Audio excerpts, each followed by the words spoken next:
We'll start with the grip assembly because that's what requires the most thought. See, both these pieces are articulated so that it can house this IKEA fixer, which you'll notice I did have to repair.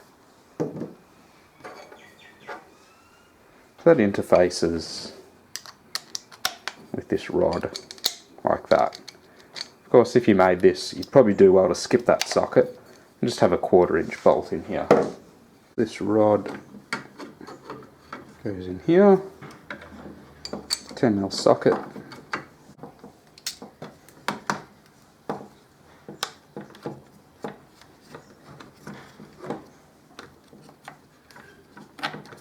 And this side plate just bolts on,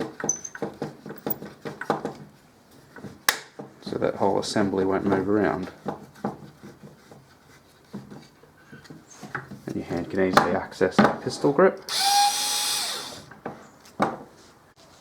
On the other side, you can see there's a handle roughly in the centre.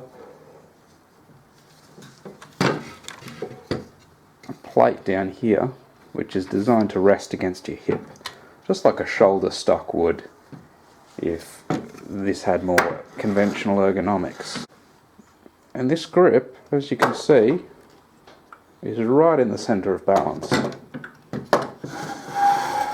So with a sling attached to just this point, it actually balances perfectly and it's quite easy to hold.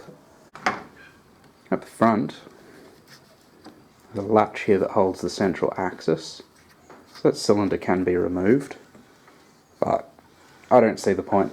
There's not too much going on here. You've got 2 discs supporting at front and rear, and a set of notches. These large ones hold rubber bands, and the small ones are just guides for the string. So to load it,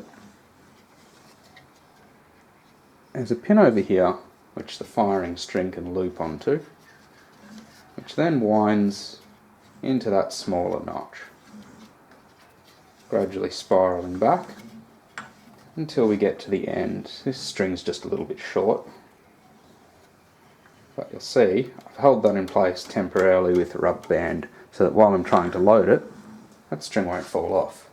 So I'll then go back to where I first started winding the string on and load a size 109 rubber band,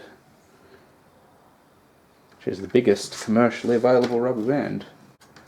It's probably best if you use that hip plate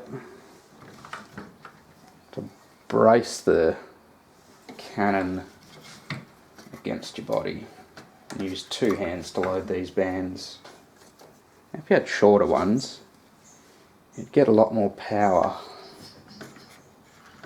As you can see, for how long the rubber bands are, they don't stretch very far. But it's also easy to load.